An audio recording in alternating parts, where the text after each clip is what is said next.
பாதாமன் பன்னீர்னு நான் சொன்னேன். சூப்பர் அப்படின்னாங்க. அப்பவே சொல்லிருக்கலாம்ல எனக்கு பண்ணல. என் மனசுல என்னன்னா கடையில இந்த பால பிரதம மிக்ஸ் கிடைக்கும். அது சும்மா ஆளுல போட்டா போறோம்.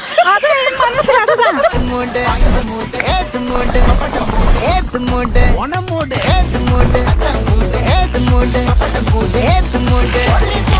அரை கப் அடை எடுத்து நல்லா கொதிக்கிற தண்ணியில் போட்டு கொஞ்ச நேரம் ஊற வச்சுருங்க. நம்ம பாத்திரத்தில் 1/4 கப் போல் வெள்ளை சர்க்கரையை நல்ல மிதமான சூட்டில் கலந்து விட்டுட்டே இருங்க. சூப்பராக டார்க் ப்ரௌனில் நம்மளுக்கு கேரமல் மாதிரி கிடச்சிரும். முக்கியமாக கருகிடக்கூடாது.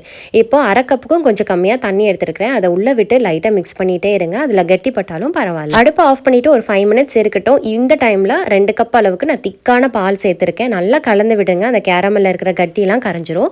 இன்னும் கொஞ்சம் 1/4 கப் போல் நான் சுகர் ஆட் பண்ணியிருக்கிறேன். நல்லா கைவிடாமல் கலந்துட்டே இருங்க. சுற்றி இருக்கிற ஏடெல்லாம் எடுத்து விட்டு நல்லா கொதிக்க விடுங்க. முக்கியமாக கேரமல் நல்லா சூடாக இருக்கிறப்போ பால் சேர்த்துறாதீங்க, திரிஞ்சிரும். சுக்குத்தூள் ஏலக்காய் தூள் போட்டுருங்க. அதுக்குள்ளேயே நம்மளோட அடை நல்லா ஊறிடுச்சு. அதை நல்லா வாஷ் பண்ணிவிட்டு வடிகட்டி உள்ளே சேர்த்துக்கலாம். இந்த பால்லே நல்லா குக் ஆகி சூப்பர் க்ரீமியாக நல்லா சாப்பிட்றதுக்கே நல்லா குக் ஆகி வந்திருக்கும். இப்போ பாலுமே பார்த்திங்கன்னா நல்லா திக்காயிருச்சு.